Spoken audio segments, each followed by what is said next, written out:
আজ আমি দেখাচ্ছি তোমাদের কাতলা মাছ, আলু, টমেটো এবং সজনে ডাঁটা দিয়ে ঝোল। আমি এখানে 3টে আলু নিয়ে নিয়েছি, ছোট পরিমাণে কেটে নিয়েছি। একটা টমেটো নিয়েছি, 3টে কাঁচা লঙ্কা, 3টে কাতলা মাছের পিস, একটা বড় গোটা পেঁয়াজ কুচি এবং সজনে ডাঁটা প্রায় 300 গ্রাম মতো। আমি কি কি মশলা নেব দেখো। প্রথমে দিলাম নুন, এটা পরিমাণ মতো, হলুদ গুঁড়ো, লঙ্কা গুঁড়ো, ধনিয়া গুঁড়ো, জিরে গুঁড়ো। এবার এটা আমি জল দিয়ে গুলে নেব।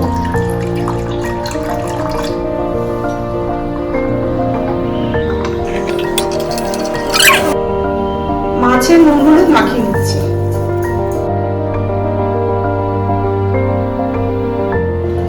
এবার আমি মাছগুলো দিয়ে দিচ্ছি।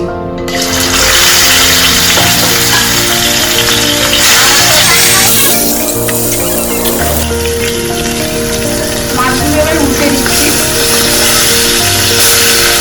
কড়া করে আমি মাছ ভাজবো।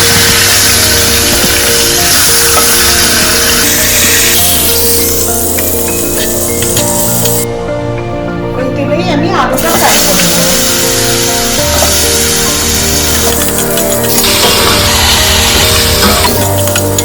আলুটা আমার ফ্রাই হয়ে গেছে। এবার এটাকে আমি নামিয়ে একটা অন্য কড়া বসিয়ে দেবো। কড়াই আমি সর্ষের তেল দিয়ে দিচ্ছি পরিমাণ মতো।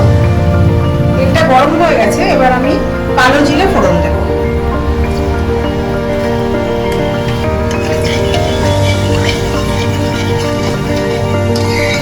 একটা সুন্দর গন্ধ উঠেছে, এবার আমি কুচানো পেঁয়াজটা দিয়ে দেব।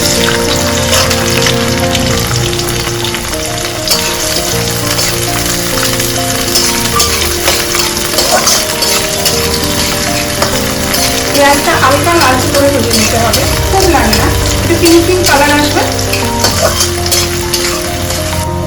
এবার আমি পেঁয়াজ আমার ভাজা হয়ে গেছে, ওতে আমি আলুগুলো দিয়ে দেবো।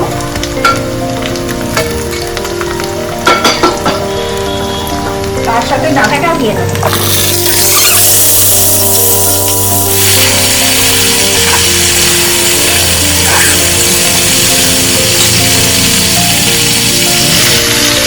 আমি সমস্ত মশলা যেটা গোলানো রয়েছে সেটার মধ্যে ঢেলে দেব।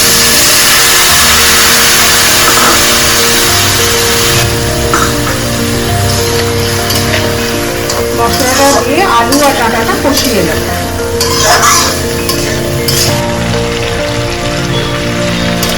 কষানো হয়ে গেছে মশলাটা, এবার আমি এতে টমেটো দিয়ে দেবো।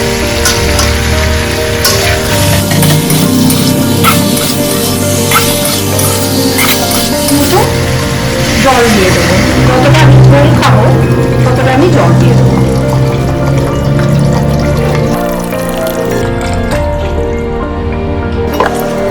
যার স্বাদ অনুযায়ী লবণটা চেখে দেখে নেবে, যদি লাগে তাহলে দিয়ে দিতে হবে, নতুবা ঠিক আছে।